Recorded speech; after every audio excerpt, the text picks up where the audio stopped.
2003년도부터 12월이네요. 마지막 달. 예, 12월의 찬송 301장 지금까지 지내온 것 찬양하시면서 예배 준비하시겠습니다.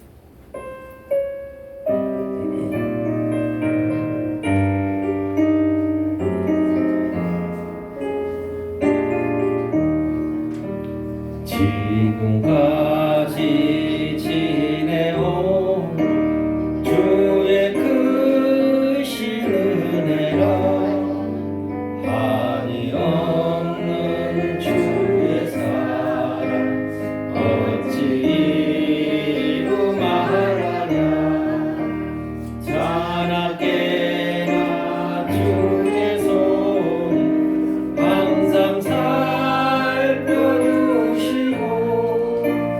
모든 일을 주 안에서 형통하게 하시네.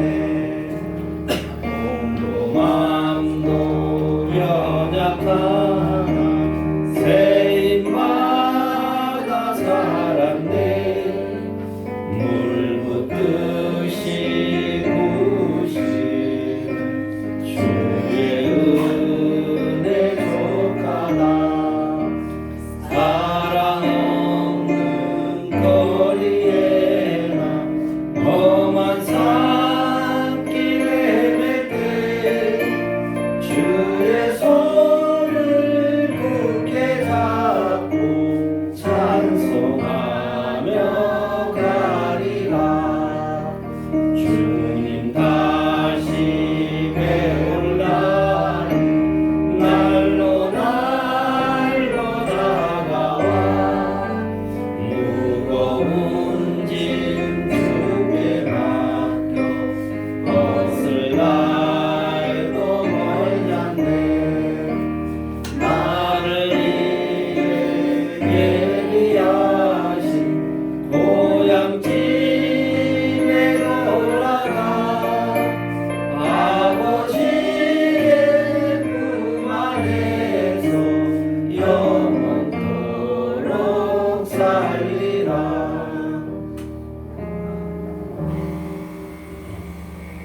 다음은 찬송 543장 어려운 일 당할 때 찬양 하시겠습니다.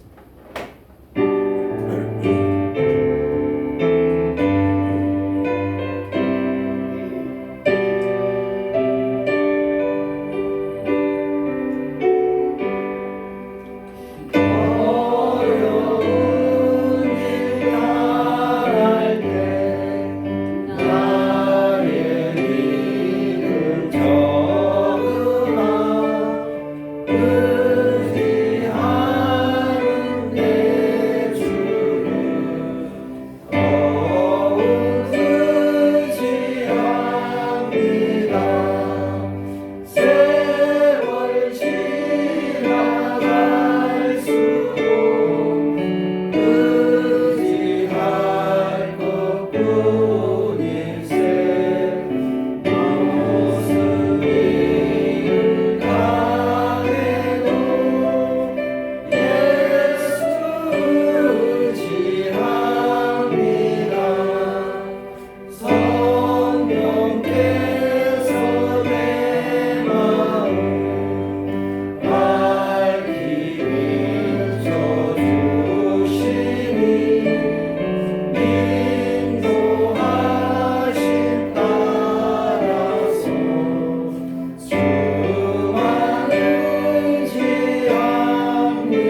네, 사도신경 하시겠습니다.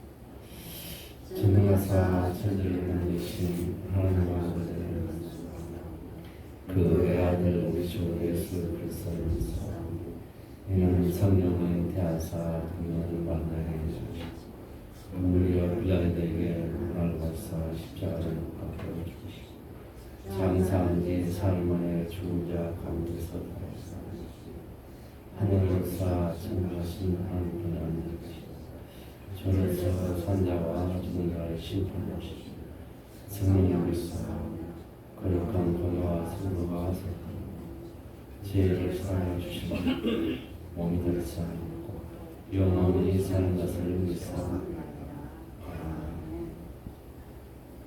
찬송가 80장 천지에 있는 이름 중 1절만 찬송하시겠습니다.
천지를 창조하시고 늘 그늘 가운데서 우리를 이끄신 주 요한하나님 아버지 하나님, 엊그제가 일요일이었는데 2023년도 12월에 저는 기억납니다. 우리가 지금까지 곁에 견딘 것은 주님의 있게 견디고 살아왔고 주님을 의지하고 여기까지 왔나이다. 또한 고난의 길, 가시밭 길, 험난한 길도 주님을 의지하고 기도하면서 그 길을 헤쳐나와 나온 그 뜻이 저 천국에 있음을 우리가 아나이다. 아버지 하나님, 그러한 믿음을 주님 사랑하고 성령으로 추구하여 주시옵시고, 또한 아버지 하나님, 우리 이렇게 성도님들 늘 믿음 안에서 은혜 안에서 살아가는 그 아름다운 믿음 늘 간직하여 주시옵소서. 또한 아버지 하나님, 감사가 더하는 감사가 되게 하여 주시옵시고, 또 은혜가 더하는 충만한 은혜가 되게 인도하여 주시옵시고, 또한 성령으로 충만하는 그러한 믿음이 자라는 이런 교회 성도들 되게 인도하여 주시옵소서. 그로 인하여서 이 육에서 만족이 아니라 저 천국에 만족하는 그러한 믿음이 되게 인도하여 주시옵소서. 아버지 하나님, 또 이 나라와 저 북한을 사랑하여 주시옵소서.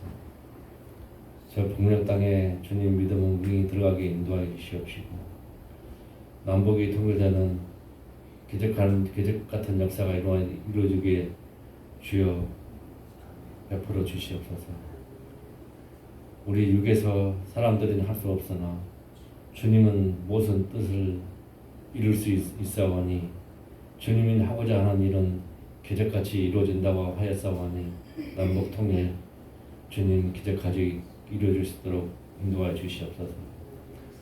또한 아버지 하나님, 이 이런 교회 주님이 뜻하시는 그런 교회가 될 수 있도록 인도하여 주시옵시고, 많은 은혜와 많은 열매 맺을 수 있도록 주여 붙들어 주시옵시고, 이 교회를 통하여서 주님이 축복하는 일들이 많이 일어나도록 주여 붙들어 주시옵소서. 또 아버지 하나님, 이성 목사님 건강지키게 붙들어 주시옵시고, 설교 말씀을 전할 때마다 주님이 그 입과 머리 다 주관하여서 주님이 전하고 싶은 말, 주님 추구하고 싶은 말들을 전할 수 있도록 인도하여 주시옵소서. 또한 아버지 하나님, 이 자녀들 지켜보도록 주시옵소서. 믿음 안에서 늘 잘할 수 있도록 인도하여 주시옵시고, 주님 믿음 잃지 않게 주여 붙들어 주시되 한 자녀 한 자녀 이 나와서 예배 드릴 수 있도록 주님 발길도 주님 붙들어 주시옵소서. 모든 것은 다 주님이 지켜주시고 붙들어 주실 줄 믿사옵고 우리 주 예수 그리스도 이름으로 기도드렸습니다. 아멘. 다음은 교동문 44번 시편 100편 교독하시겠습니다. 제가 먼저 읽겠습니다. 온 땅이여 여호와께 즐거운 찬송을 부를지어다. 기쁨으로 여호와를 부르며 노래하면서 그의 앞에 나아갈지어다. 여호와가 우리 하나님이신 줄 너희는 알지어다. 그는 우리를 지으시며 우리는 그의 것이니 그의 백성이요 그의 기름을 향하였다. 감사함으로 그의 문에 들어가며 찬송함으로 그의 궁정에 들어가서 그에게 감사하며 그의 이름을 송축할지어다. 여호와는 선하시니 그의 인자하심이 영원하고 그의 성실하심이 대대에 이르리로다. 아멘. 네, 다 같이 각자 그 제목과 나라와 국민땅에 합심기도 드리시겠습니다.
하나님 아버지 참 감사합니다.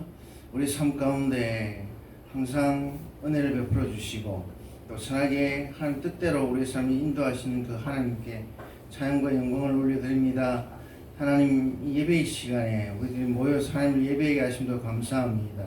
우리 기도를 들어 응답하여 주심도 감사합니다. 하나님 믿음으로 하나님께 나아가오니 하나님 믿음으로 예수 그리스도의 십자가 보혈을 의지하며 하나님께 담대히 나아가오니 우리를 받아 주옵소서. 역사의 중환자이신 하나님 아버지 우리 선하게 인도하시고 이 예배를 통해서 홀로 영광 받아 주옵소서. 감사합니다. 찬양합니다. 경배합니다. 구주 예수 그리스도 이름으로 기도합니다. 아멘.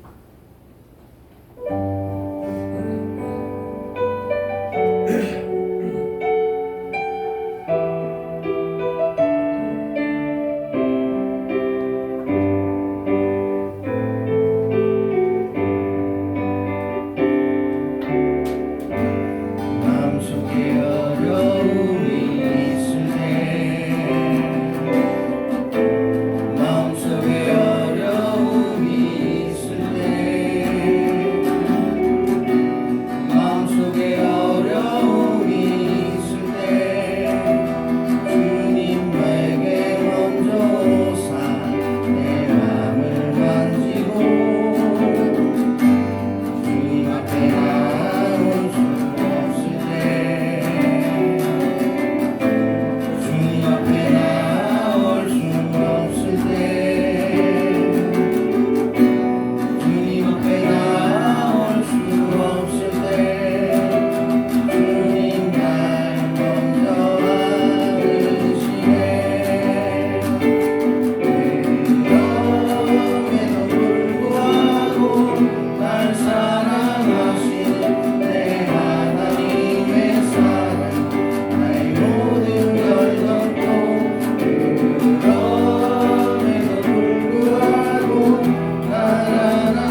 주시는 아버지이십니다.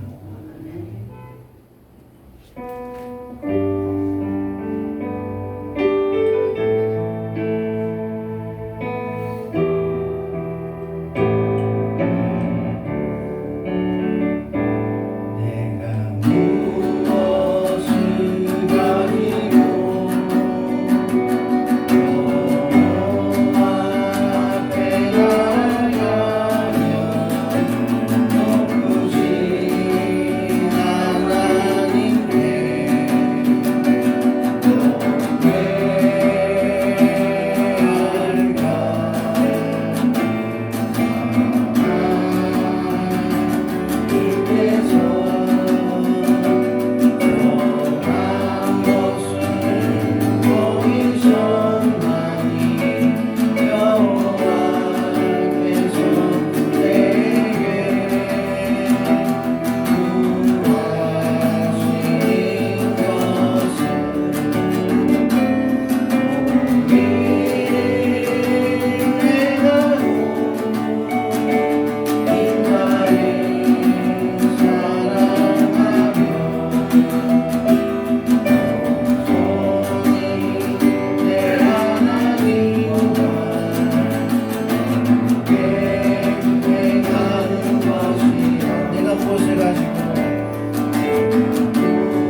하나님 감사합니다. 우리가 이 시간에도 정한 시간에 정한 장소로 모였습니다.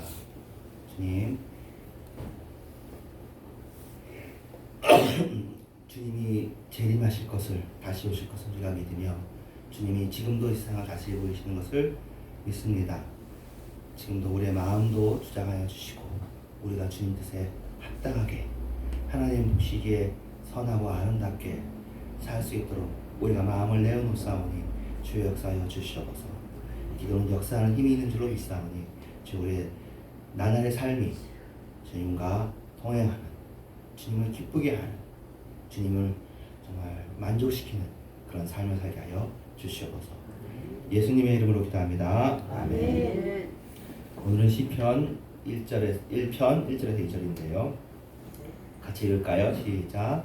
복 있는 사람은 길에 따르지 아니하며 죄인들의 길에 서지 아니하며 오만한 자들의 선을 따르지 아니하고 오직 여호와의 율법을 즐거워하며 그의 율법을 주야로 묵상하는도다. 아멘. 리딩지어스로 우리가 성경을 보고 있는데 시편까지 왔으면 거의 절반 가까이 왔습니다. 그래서 오늘 시편을 볼 텐데 오늘 내용은 웨스트민스터 교수님들이 만들어 놓으신 것을 또 한국 리딩지어스팀들이 번역한 내용인데 오늘 내용이 전 좋았습니다. 여러분들에게도 좋기를 기대하면서 한번 보겠습니다. 시편은 많은 기독교인들이 좋아하고 애독하는 성경이죠. 왜 그러냐면 우리의 삶의 상황을 좀 다양성 있게 반영하기 때문인 것 같습니다. 그리고 감정이 좀 담겨져 있으니까 다른 성경에 비해서 조금 더 그런 면이 있습니다. 그래서 시편이, 그리고 또 재미있는 건 시편이 또 제일 길어요. 제일 많아. 하나님께서 여러 가지 생각하신 것 같아요. 그리고 또 시로 쓰여져 있기 때문에 시의 특징과 본질을 알면 도움이 되는데 오늘은 그래서 히브리 시의 특징을 좀 살펴보려고 합니다. 그래서 이 시편뿐만 아니라 그 구약의 그 역사서 중에서도 그렇고 또 선지서 중에서도 시 부분이 있거든요. 그걸 다 합치니까 신약 성경 분량보다 더 많대요. 굉장히 많은 부분이 시로 이루어져 있는 것이죠. 자, 생각해요. 질문이에요. 구태여 왜 시의 형태로 성경에 이렇게 많은 부분이, 그러니까 시편 자체도 150편이니까 제일 많죠. 뭐 타의 추종을 불할 정도로 많아요. 그리고는 아까 말한 것처럼 신약 성경 참 귀하잖아요. 정말 예수님 이야기가 많은데 제일 귀중한 얘기처럼 여겨지는데 그보다 더 많은 분량의 시로 기록되게 하신 이유는 무엇일까? 아마 제일 처음에 얘기했던 그거하고 관련이 있을 건데요.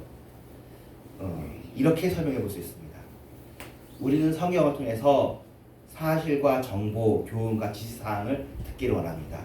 저희가 어떻게 할까요? 저희가 뭘 배우기를 원하십니까? 저희가 잘 배울게요. 근데 하나님께서는 이것이 인격적으로, 정서적으로 체험되기를 원하시는 것 같습니다. 그러다 보니까 시의 형태가 거기에 적합하다고 여기시는 것 같아요. 이렇게 설명문으로만 이루어져 있는 것이 아니라 감정을 담은 이런 시가들이 있는 겁니다. 그래서 이런 목적을 생각한다면 이렇게 감탄사도 있고 절망도 있고 찬탄도 있고 하는 이게 이상적인 도구인 거죠. 그래서 또 다른 식으로 설명해 본다면 시라는 장르를 통해서 하나님과 인간이 서로 대화를 하고 있는 거예요. 그래서 이 시편들을 하나님과 인간 사이의 사랑의 편지로 읽으면 어떨까 하고 제안을 해보는 겁니다. 사람이 하나님을 사랑하면서 애달은 마음으로 또 호소하는 마음으로 나아가는 것이죠. 네, 신앙에는 신학이 튼튼해 서 있어야 됩니다. 조지신학이 그 중에서도 이제 근간을 뼈대를 이루겠죠.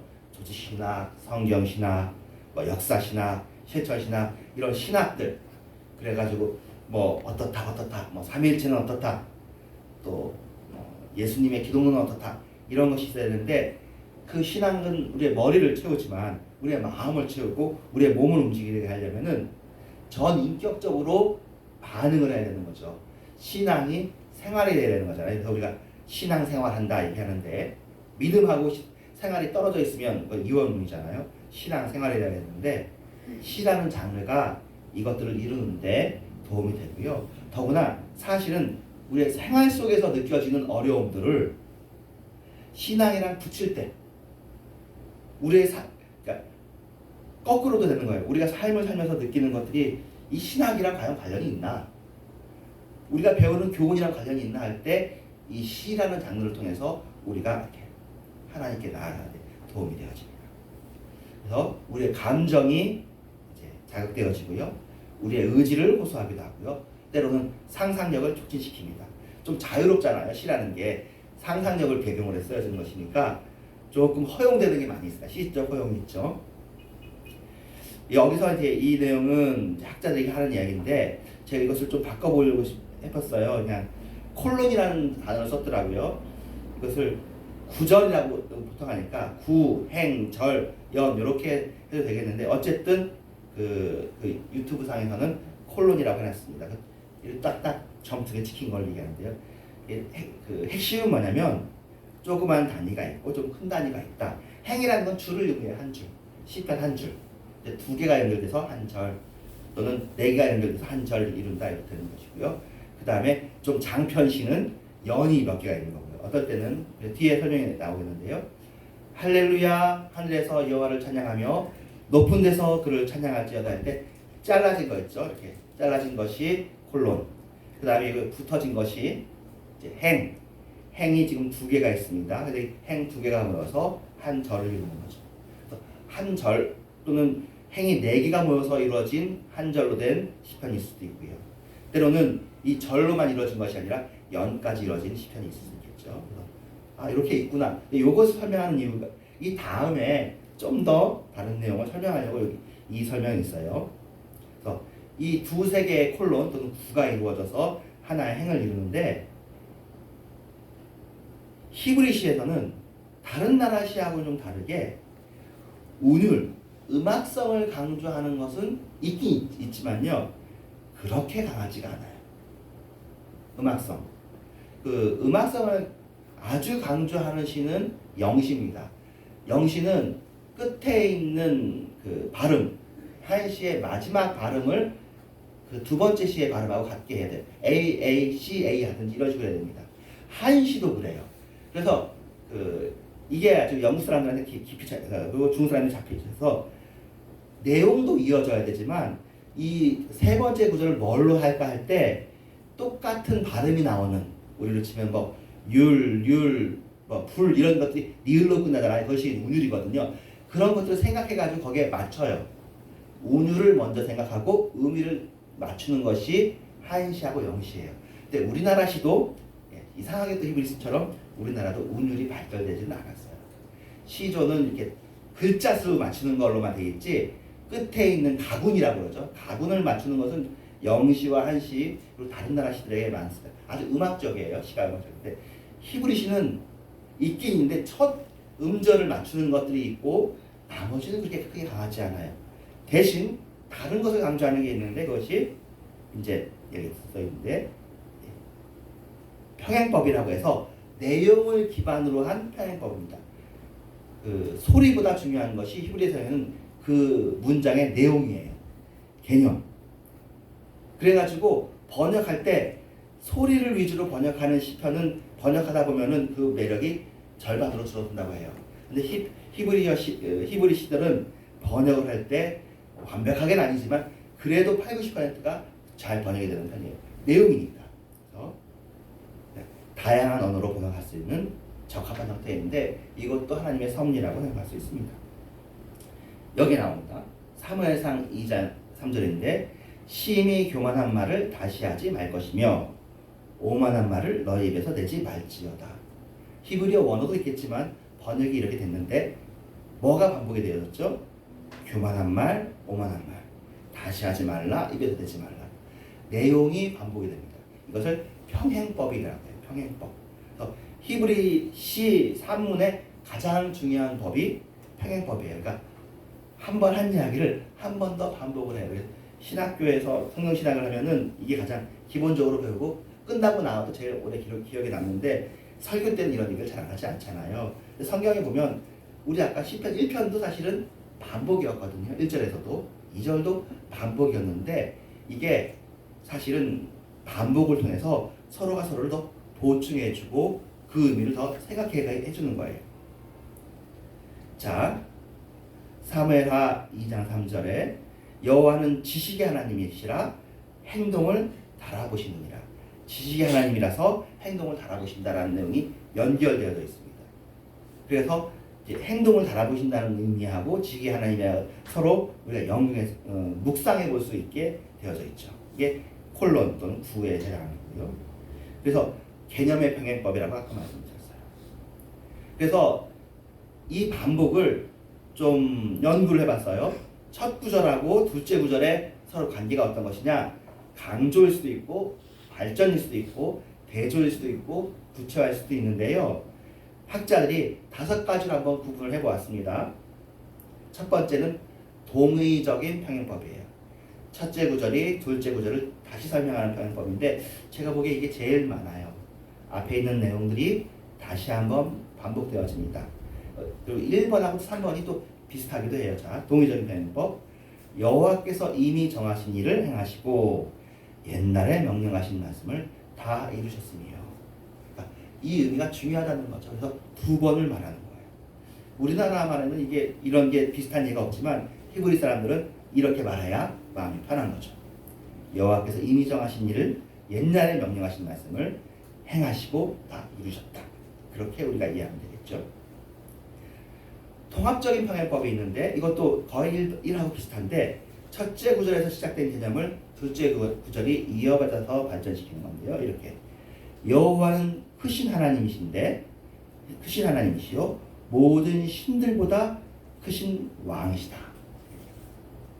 크신 하나님의 크심을 설명하는데 모든 신들보다 크다는 내용이 좀 더 첨가되었죠. 그리고 왕이라는 내용도 첨가되었죠. 근데 내용은 같은 내용이잖아요. 네, 근데 동의적인 것보다는 조금 더 발전시켰다. 상징적인 평행법이 있다고 할 수 있습니다. 한 구절은 중심 주제를 설명하고 또 한 구절은 그것을 이미지로 설명하는 방법인데요. 그 구절이 앞에 있을 수도 있고 뒤에 있을 수도 있어요. 그래서 여러분 찬양으로도 잘 알고 아주 한국 사람들에게 익숙한 구절이죠. 하나님이여 사슴이 신의 물을 찾기에 갈급한 같이 내 영혼이 주를 찾기에 갈급합니다. 같은 내용이잖아요. 근데 핵심 내용은 내 영혼이 주를 찾기에 갈급하다. 근데 그것을 상징적으로 어떻게 해요? 사슴이 신의 물을 찾는 것처럼 이렇게 얘기하는 거죠. 대조법, 반어적인 평행법이 있었어요. 두 구절에 서로 대조를 이루게 하는 방법이 있을 수 있겠죠. 무릇 의인들의 길은 여호와께서 인정하시나 악인들의 길은 망하리로다. 예, 의인과 악인, 인정되는 길, 망하는 길 이렇게 있습니다. 마지막 계단적인 평행법인데 둘째 구절이 개념을 반복하되 점진적인 효과를 일으키는 방법이에요. 너희 권능 있는 자들아 영광과 능력을 여호와께 돌리는데 여호와께 그의 이름에 합당한 영광을 돌려라. 이렇게 조금 개념이 추가되어서 발전되는 내용입니다. 그래서 시편에는 동의적인 내용, 통합적인 내용, 상징적인 내용, 반의적인 내용, 계단적인 내용이 평행법을 통해서 그 말하고자 하는 바를 더욱 풍요롭게 해줄 수 있습니다. 이게 히브리 사람들의 기본적인 생각이니까요. 신약 성경에 심지어는 저는 다른 사람들 그렇고 시가 아닐지라도 같은 말이 비슷하게 반복된다 싶으면 이 뒤에 말이 앞에 말에 대한 의미가 될 수도 있으니까요. 여러분 한번 명심해 주시면 좋겠습니다. 평행법이라는 거 되게 중요한 거 오늘 배웠는데요. 두 번째, 시편의 언어의 특징은 시각적이고 감각적이죠. 그래서 시편에는 이런 것들이 나옵니다. 꿀에 대한 내용들, 천둥, 부러진 팔, 부서진 이빨, 눈, 개, 말, 버터.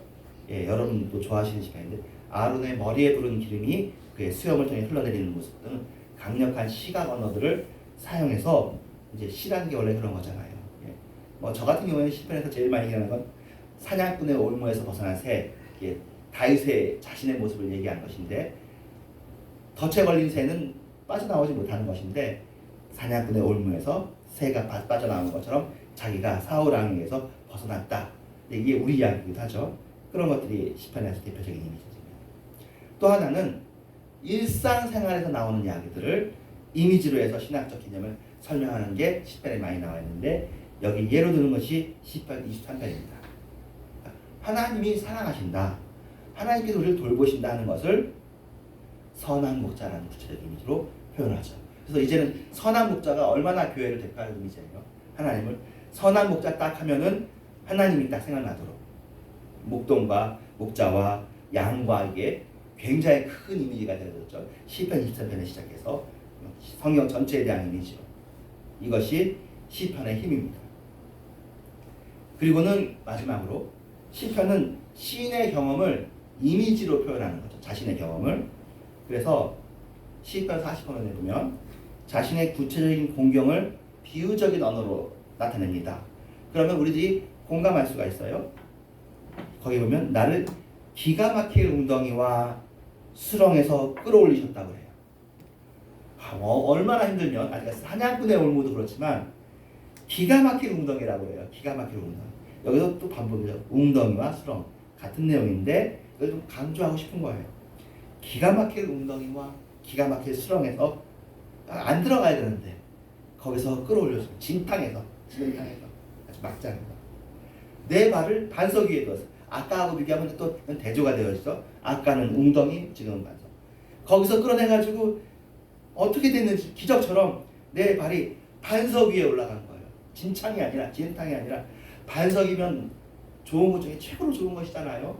흔들리지 않아요. 누구도 나를 위해를 가할 수가 없어요. 난 안전해요. 아까는 안전하지 않고 위험했죠. 정반대로 반석 위에 두었어요. 내 걸음을 견고하게. 여기 그 반석 위와 견고하게 또 동의적이죠. 내 발이 반석 위에 있어서 내 발이 견고하게 되었다. 그러니까 내 걸음을 견고하셨다는 말하고 앞에 말이 서로 인간이면 이해가 될 수 있도록 설명되어 있습니다. 내 걸음이 견고하게 되었습니다. 굉장히 힘든 상황이 속에 있었던 것 같아요. 그랬는데 신기하게 내가 그냥 안전한 데로 빠져나왔습니다. 이제는 걱정할 게 없습니다. 우리의 경험이 이 시인의 경험과는 구체적으로는 다를 수 있을 거예요. 그런데 심정은 같은 심정일 수 있잖아요. 각자의 상황은 달라도. 그래서 그 같은 심정에서 그 시인의 고백하고 내 마음이 같아지게 하는 것이 시편의 최대의 장점입니다. 그러니까 사실 아까 그거는 다윗이 자신의 내용을 구체적으로 뭐 얘기를 했으면 우리가 좀 구체적인 그 부분에서 공감할 수 없을 수도 있는데 다윗이 자신의 심정을 얘기하니까 다윗과 사울의 관계를 시편에서 사울이라는 말을 언급을 하지 않잖아요. 사울을 뭘로 언급해요? 원수로 언급해요. 원수로. 그러니까 우리도 우리의 삶에 있는 다른 나한테는 사울 왕이 아니지만 다른 원수들과 겪는 상황들 속에서 시편의 내용들이 적응이 되어질 거죠. 좋은 시인인 것이죠. 여러분들이 시편을 보면 그래서 이제 시편 기자가 힘들어할 때 우리의 힘든 마음이 거기에 이렇게 녹아지는 그것이 시편의 아주 큰 특징입니다. 마지막 이제 시편의 특징은 다 했고요. 시편이라는 것이 제목이 우리는 시편 이렇게 돼 있는데 테일림이거든요. 테일림. 근데 이게 찬송이라는 뜻이에요. 여러분도 시편 찬송이라는 말도 있지만 근데 시편의 내용 중에는 찬송으로 분류하는 내용상 찬송으로 분류할 수 있는 시편보다는 탄식으로 분류되는 시편이 훨씬 많아요. 그러면 이 시편의 제목을 탄식이라고 번역할 수도 있잖아요. 예레미야 애가처럼. 근데 이것을 찬송으로 정했다. 라는 것을 이제 이 학자님 그 저자들이 집중을 하게 합니다. 한번 생각해 볼까요? 그 이유는 모든 시편 각각이 찬송은 아닐 수도 있지만 그 전체 시편 구성이 찬양을 향해 있고요. 사실은 아까 각각의 시편이 찬송이 아닐 수도 있다고 얘기했지만 사실은 탄식시마저도 시인이 절박한 상황 속에서 부르는 탄식시도 탄식을 넘어서는 총체적인 찬양과 미래의 찬양을 기대하는 구절로 끝이 나는 것이 사실은 대부분이에요. 사실은 여러분 읽으면서 알았어요. 이 내용은 제가 설명해 주지 않아도 시편이 그래. 마지막에 보면 찬양으로 끝나. 근데 그러니까 우리는 그냥 그 건성건성 읽다 보니까 그런데 제일 처음 시작할 때는 찬양이 아니었거든요. 기가 막힐 수렁에서 시작했는데 마지막에 찬양으로 끝나는데 이게 사실은 그 소망인 거예요. 미래에 대한 찬양. 이렇게. 시편 13편을 예를 들어 보는데 여호와여 어느 때까지니까 나를 영원히 잊으시나이까. 예. 얼마나 힘들면 참고 이제 더 못 참겠다 이거죠. 해도 너무합니다. 어느 때까지 나를 잊어버리시고 나를 내팽겨 들으시고 나를 버리시냐는 얘기죠. 똑같은 반복이에요. 주의 얼굴을 나에게서 어느 때까지 숨기시나이까. 이것도 평행법이죠. 영원히 잊으신다는 내용, 얼굴을 나에게서 숨기신다는 내용. 뭐 좀 비유한다면 이렇게 상징적인 이야기를 할 수 있겠네요. 얼굴을 나한테 숨긴다는 내용을 통해서 하나님께서 나를 피하신다, 잊으셨다, 나 안 보신다. 그걸 어느 때까지 두 번 반복되었어요. 그러니까 속상한 상황인 거죠. 하나님이 나빴죠. 근데 쭉 지나갑니다. 5절에 가보면은 나는 오직 주의 사랑을 의지하였으니 나의 마음은 주의 구원을 기뻐하리이다. 이게 사실은 미래형이죠. 이런 얘기까지 사실은 설교 자리에 안 하지만 이 시간에 여러분한테 얘기한다면 시편 5절에 찬양을 하고 있는 이 상황 속에서도 어쩌면 1절의 상황이 연결되어 있는지도 몰라요. 아직 주의 사랑이 주의 구원이 임하지는 않았지만 나의 마음은 주의 구원을 기뻐할 것이라는 소망으로 끝이 내고 있는 건지도 몰라요. 처음엔 탄식이었어. 아직 구원은 오지 않았어. 하지만 다시 한번 마음을 다지는 거죠. 나는 오직 주의 사랑을 의지할 것이고 나의 마음은 주의 구원을 기뻐. 이것도 역시 평행법이죠. 주의 사랑을 의지하면 한다는 얘기는 뭐예요? 주님은 날 사랑하시는 분이야. 1편에는 분명히 아니라고 그랬어요. 날 잊어버리시는 분이라고 얘기했지만 그건 아니고 주님은 날 사랑하시는 분이시니까 사랑하시는 분이면 어떻게 했어요? 지금 당장은 아니어도 나를 구원하시겠지.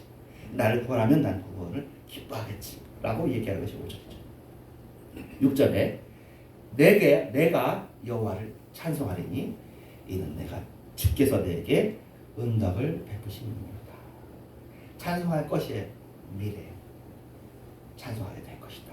이게 신앙인이죠. 사실은 신앙이라는 것이 주님께서 우리를 구해줘서 감사하는 것도 신앙이지만 보이지 않는 거잖아요. 우리의 믿음이 아직 그 일은 이루어지지 않았어. 보이지 않아. 하지만 보이지 않는 하나님을 믿는데 그 보이지 않는 하나님이 약속의 하나님이시고 사랑하시는 하나님인 걸 믿는 거예요. 그러다 보니까 그 사랑하시는 하나님이 나를 사랑해 주시고 도와주시고 구원해 주실 것까지도 믿는 거죠. 이게 시편의, 그러니까 사실은 시편의 탄식이 많은 것은 우리의 인생이 탄식이 많기 때문이고, 사실은 기독교는 이 탄식을 아주 가슴에 품는 종교죠. 이 탄식 속에 결국에는 예수님까지 포함되어 있고, 그래서 시편이 탄식에서 찬양으로 전개되는 까닭은 우리 신자들의 일반적인 삶의 모습이 그러하기 때문이죠. 깊은 어둠 속에서 하나님께 부르짖는 고통의 세상이 이 세상이에요. 또 탄식과 죽음이 있는 곳입니다. 늘 그렇진 않아요. 어떨 때는 우는 게 많고 일상적이고 아무 일도 없는 세상이지만 감춰져 있는 거죠. 예수님께서 회칠한 무덤이구나 하면서 바리새인들을 지적하기도 했지만 어쩌면 이 세상이 화장되어져 있는 무덤인지도 모르죠. 결국에는 우리는 죽어야 되고 우리는 헤어져야 되고 결국에는 허무함에 굴복하는 그러나 우리는 그 이상을 바라보죠. 그 무덤에 생명이 있고 부활이 있는 거죠. 이게 화장한 무덤이 아니라 해칠한 무덤이 아니라 여기는 여인의 태중이 되어져서 새로운 생명이 돼서 나오는. 그리고 우리는 이미 이 세상이 끝날 때 같이 끝나는 존재가 아니라 이 세상 물건 불탈 때 너도 타겠구나가 아니라 이 세상은 불탈지언정 우리는 불타지 않는 하나님의 생명인 영원한 생명이 우리에게 부여되어져서 예수 안에서 우리가 예수의 피로 새로운 생명, 영원한 생명, 신적 생명으로 나아가는. 심지어는 하나님의 인격까지도 우리에게 선물해 주시는. 그게 우리에게 놀라운 일인 거죠. 덧없는 세상에 영원한 것을 바라볼 수 있게. 그러니까 이 세상의 덧없음과 고통을 설명해 주는 것이 기독교이죠. 그래서 인생의 주된 목적이 어떻게든 행복하게 사는 거, 조금 더 오래 사는 거, 좀 더 행복하게 사는 것이 아니라, 그리고는 그렇게 살다가 썩어버리는 허무한 데 굴복하는 인생이 아니라 다른 것이 있다는 새로운 내용을 얘기해 줍니다. 그래서 언제나 찬양을 하고 있잖아요, 시편이. 그래서 우리도 언제나 찬양을 하는 하나님을 영화롭게 하고 오직 그분을 영원토록 즐거워하며 찬양하는 인생을 살라는 것이 시편이라는 제목의 뜻인지도 모르겠습니다. 기도하겠습니다. 하나님 감사합니다. 주님을 사랑하고 주님을 찬양합니다. 우리가 이 세상을 살면서 물론 즐거운 일이 많은 세상입니다. 하나님께서 얼마나 좋게 해주셨는지 모르겠습니다. 또 우리 신앙의 선배들, 또 우리 민족적으로 우리 혈통의 선배들이, 그 부모님들이 열심히 애쓰고 우리 자식들 잘 살게 하려고 애쓴 결과들이 지금 여기 와 있습니다. 근데 지금이 정말 아담 이후 최고로 잘 사는 세상인데도 불구하고 그래도 본질을 깨뜨려 보면 지금도 해칠한 무덤입니다. 예수님이 없다면 지금도 갈등과 분열과 시기와 좌절과 탐냄이 가득한 세상인 것을 우리가 이 좋은 세상에 살면서 느낍니다. 이것을 역전시키고 반전시키시고 세상이 어떤 모습으로 자신의 모습을 분칠할지라도 그 안에서 생명이 되어주시고 영원한 것이 되어주신 주님을 찬양합니다. 우리의 탄식을 이기시는 주님을 찬양합니다. 주님, 우리가 시편으로 살게 하여 주시옵소서. 찬송으로 살게 하여 주시옵소서. 비록 우리의 상황이 어렵고 힘들고 깊은 수렁이고 구렁일지라도 하나님을 찬송할 것을 믿는 믿음으로 사는 용기 있고 담대하고 신앙심 있는 저희들을 살게 하여 주시옵소서. 예수님의 이름으로 기도합니다. 아멘. 내 삶을 깨뜨립니다. 찬양하면서 준비하신 분을 드리겠습니다.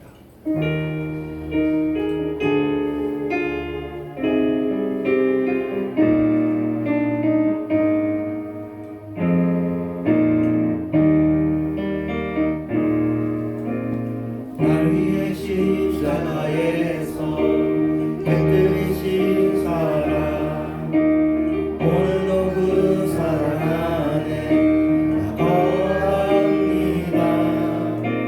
주님의 생명 내 안에 있고 주님의 사랑을 담고 나니 오늘도 주께 내 삶을 깨뜨립니다. 오 주여 내 삶을 깨뜨립니다. 머리 위에 묻습니다. 내 모든 삶과 생명 주님 얻으소서. 오 주여 내 삶을 깨뜨립니다. 머리 위에 묻습니다. 주님께라면 아깝지 않습니다. 오 주여 내 삶을 깨뜨립니다. 머리 위에 묻습니다. 내 모든 삶과 생명 주님 얻으소서. 오 주여 내 삶을 깨뜨립니다. 머리 위에 묻습니다. 주님께라면 아깝지 않습니다.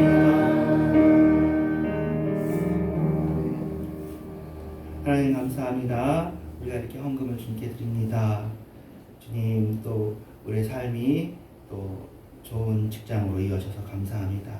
우리의 자녀들에게도 좋은 직장과 일터를 허락하여 주시옵시며 또 하나님 한국 경제가 지금 조금 뭐 안 좋은 중에 있지만 이런 일도 겪어야 되고 또 다른 상황도 겪어야 될 것입니다. 하나님 아버지 이 안 좋은 상황이 위기가 되지 않게 하시고 잘 극복되어지도록 하여 주시옵소서.